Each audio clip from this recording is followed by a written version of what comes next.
Sagittarius, welcome to your reading for January 2024 with me, Adrian Nelson, your psychic tarot reader. In this reading, we're going to take a look at money, love, and success. Please remember this is a general reading, so please take it as it resonates. And then we're going to end off with a message from your higher self to your soul. Just a message that's going to help you. I had to restart your reading. I do apologize for that. So I already drew you 3 cards for money. Beautiful cards that came out.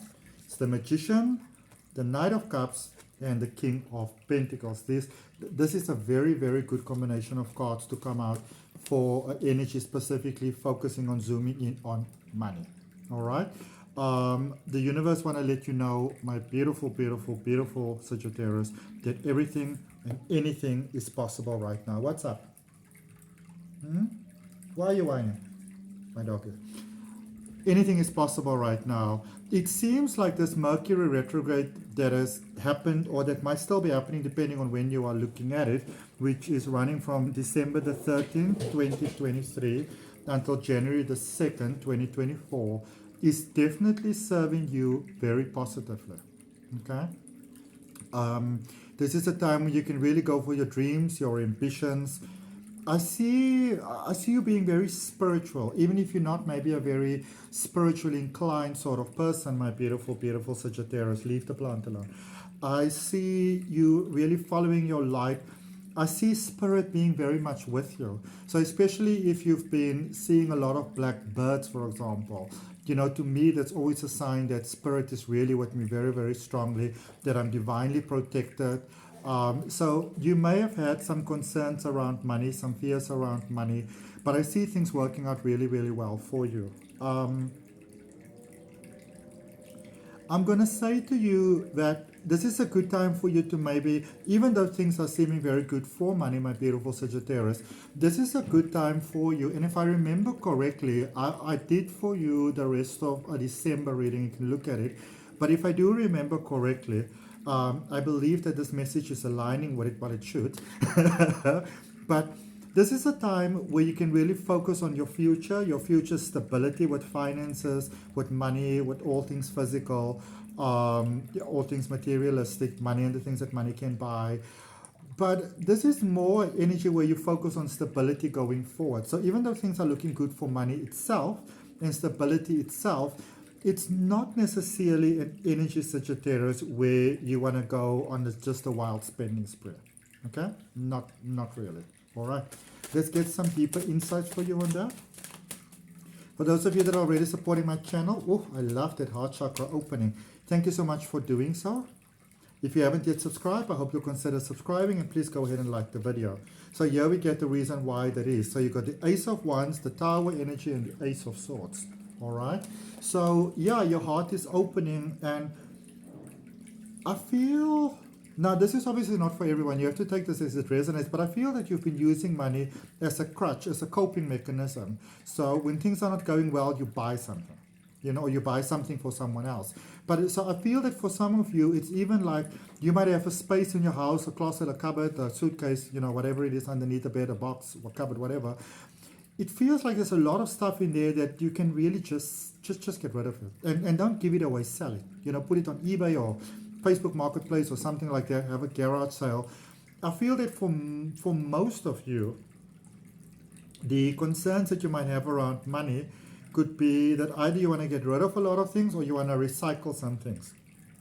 Literally, this is a sense of, you know, let's say you've got a cupboard that is, it's a little bit rickety. It's not exactly the best thing on the market, but I don't really see the need to kind of throw it out just yet.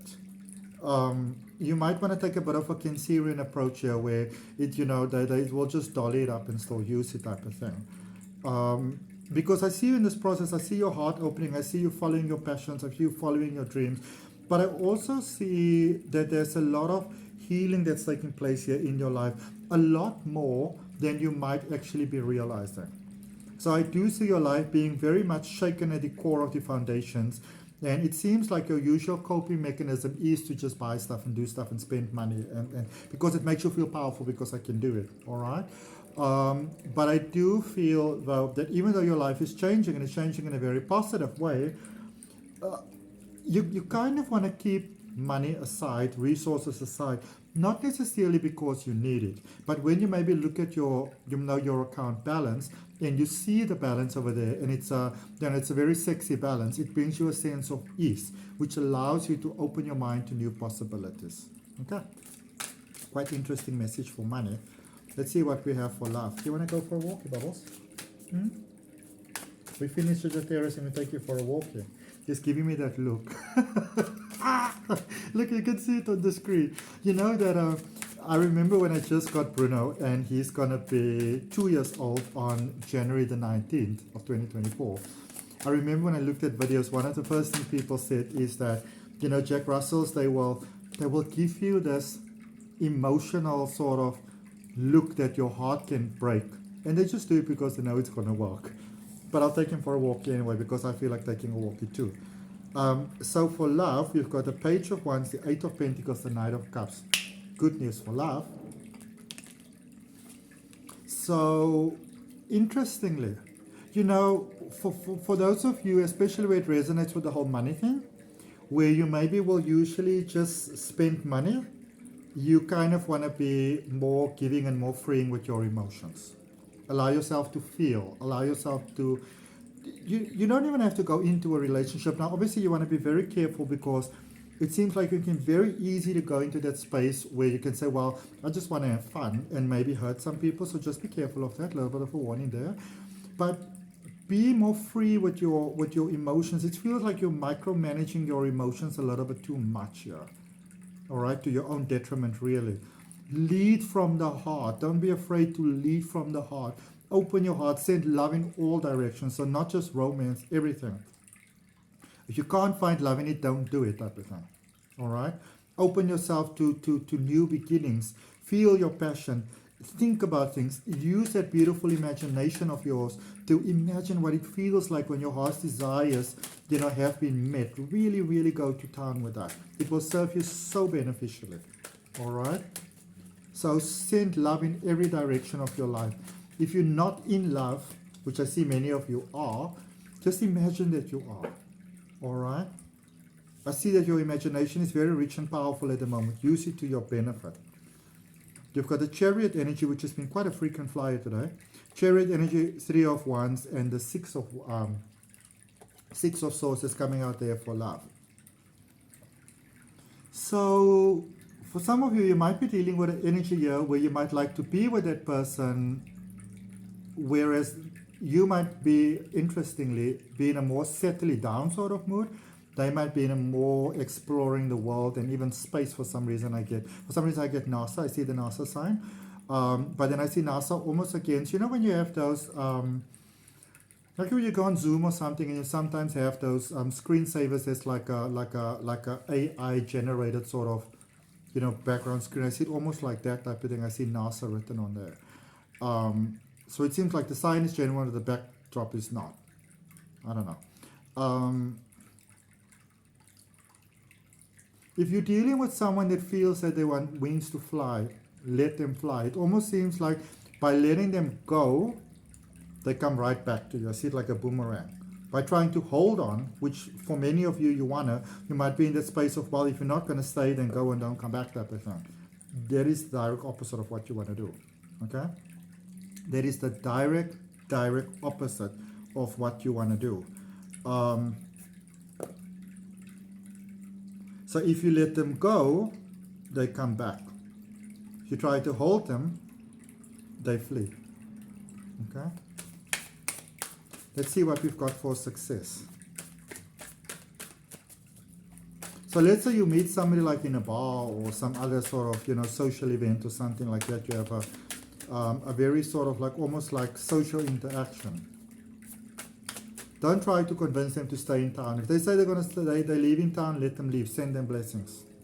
Because you know they're going to come back. But if you try to, even in a sneaky way, convince them that they should stay and you should give things a try and stuff like that, when they talk about staying, you speak about, you know, being willing. Don't chase them away, but being willing to even try something long distance or something like that. Okay? So for success, you've got the Hanged Man, the King of Wands, and the Eight of Cups. Yeah. It seems like you're going to a really stable stage in your life. You're really ready for that next level. You're really in a great relationship with Source. You're really embracing your passion. You're going towards more. And you want to have somebody that's going to walk the path with you. Even, you know, it's really, really beautiful. And this is where your beautiful energy comes through, Sagittarius, which I can see you being so you. You don't even mind if they're not on the same social standard as you or financial standard or whatever. But you want, it's almost like you want this person to choose you. So it seems like success is directly linked with their emotions as well. So you've got the Knight of Swords, the Seven of Wands, the Nine of Cups. It seems like giving somebody else the freedom of choice, you are also not buying into your own fears, which is a very, very good thing. Because I feel that there might have, it seems like a situation, it's like something was stewing and brewing there for a little while, and everybody's like, "Are you doing?" "I'm fine," when maybe you were not that fine. And it's almost like you reach this consensus, well, if they don't change, then that is it. But you know, we can't exactly place ultimatums before people without them, well, I mean, you can, but in this case, it's not the brightest idea to place an ultimatum that somebody doesn't even know that's being placed upon them. Okay? Let's see what your higher self have got for you. If you subscribe to my channel, beautiful Sag, if you liked the video, if you checked out the links to the courses that I have, Spirit Guides and Guardian Angels, message from the higher self to the soul of Sag, guidance. Because for a lot of you, there's a lot of guidance that's available. Follow the signs. Don't think it's your imagination. Even buy into it, even if you think it's nonsense. For some of you, you may have heard the guidance that I've given you. Said, okay, well, that sounds interesting, but I'm not going to do that. I would recommend that you do. Okay? For your own highest good. Your choice, but I would recommend that you do. Okay? Thank you for being able to do your reading for you. I look forward to connecting with you on your next reading.